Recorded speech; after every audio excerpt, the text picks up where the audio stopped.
Hello Cancer, Sun, Moon, Rising, and Venus signs. Kamusta kayo? Sana po nasa mabuti kayong kalagayan. Welcome back po sa Star Tarot. Kung bago kayo rito, welcome din kayo. Thank you for your support. I truly appreciate it. God bless you all. Cancer, pauna mensahe po ninyo, it's up to you. Okay? It's up to you.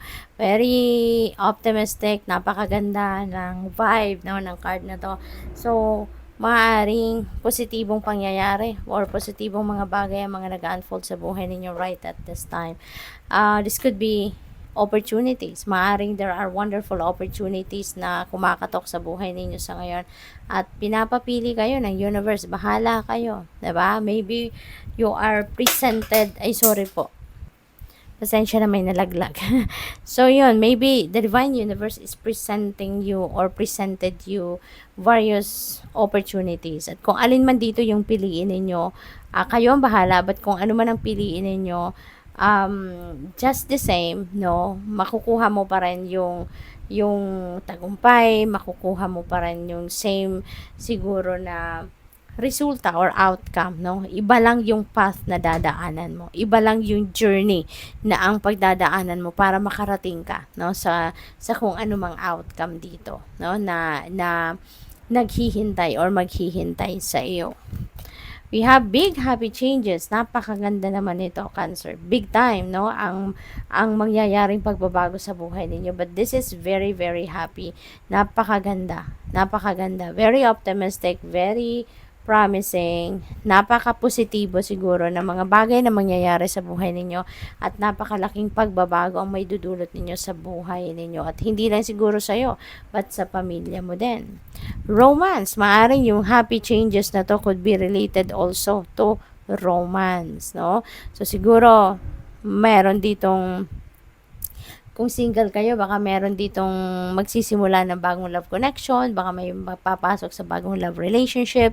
Pwede rin na kung dati na kayo may karelasyon, baka ngayon magle-level up yung inyong relasyon, baka kayo'y aangat, mag-aasawa na, magsasama na, mag-aanak na, bubuo na ng pamilya, no? So, maaaring mga ganun ang sitwasyon dito for some of you. Kaya, good luck sa'yo and congrats. Kasi, ang iba, no, baka ngayon magkaka-love life na finally, 'di ba? So what else? We have breath. The breath or the breath is the vital bridge between your body and soul. It's the connection between the inside and outside, connecting you to the universe, spirit, and the divine source. The breath permeates your entire being with prana, which is in the same life-giving force that nourishes everything in the universe. Ayan, so feeling ko, ang iba sa inyo dito, Cancer, pagod na, no? Pagod na. Maybe you are very exhausted na, kaya kailangan ninyo na umatras muna ng kahit saglit lang sa kung ano man ang inyong pinagkakaabalahan, sa ano man ang inyong pinagkakabisihan sa buhay. Okay? Take a step back, magpahinga ka muna. Take a breather, okay? Humingang malalim, okay? Because that's what you really need right now. Kailangan mo na i-ground muna ang inyong sarili so that you can replenish your lost energy so that you'd be able to get back to your center, okay? What else? We have hope. Your loved ones in the spirit world know when to reach out if they see you're at a low point. Whether you're caught up in a difficult situation or struggling with someone specific in your life, there is always hope. Okay? So regardless kung ano man ang pinagdadaanan natin sa buhay, gaano man kabigat, even if we are in the lowest point, no, even if you have reached or you have hit the rock bottom, no, sa buhay, huwag kayong mawala ng pag-asa. Because when you are hanging on sa buhay with full of hope, one day you will see, no, na talagang mababago ang buhay mo for the better. Mababago ang buhay mo na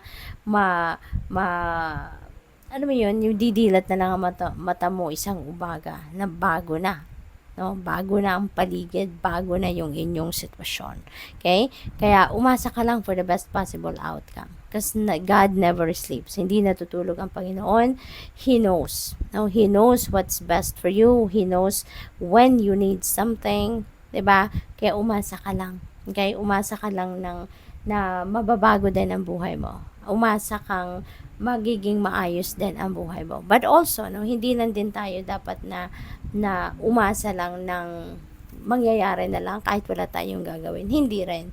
No? Kailangan nating buhayin yung hope sa puso natin that things are going to fall into its right places one day at magbabago ang lahat for the better. No? Let's hope for that.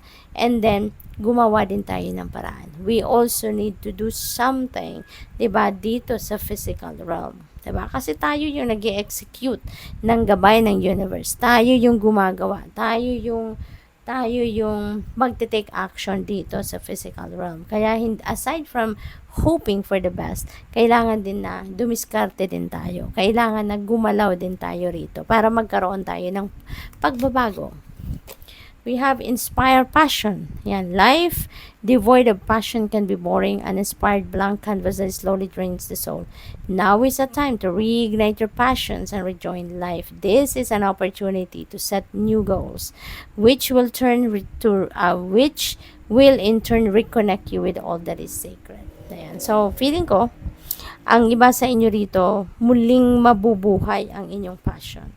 Maaring you will be inspired sa ngayon at regardless kung saan ang gagaling yung inspirasyon mo, ang maganda rito kasi you are going to take inspired action. Kasi siguro maaari na magkakaroon kayo ng realization that yes, you really need to take action para may mangyari. 'Di ba? Para na makarating ka doon sa goal mo, makarating ka doon sa pangarap mo, 'di ba? Kaya magigaganahan ka. Siguro magliliwanag ang isip mo and yun, no, magte-take action ka na, lalakasan mo na ang inyong loob at gigisingin mo na muli yung passion mo sa sarili mo, sa puso mo. So good luck. Thank you for watching. Love and light. Namaste.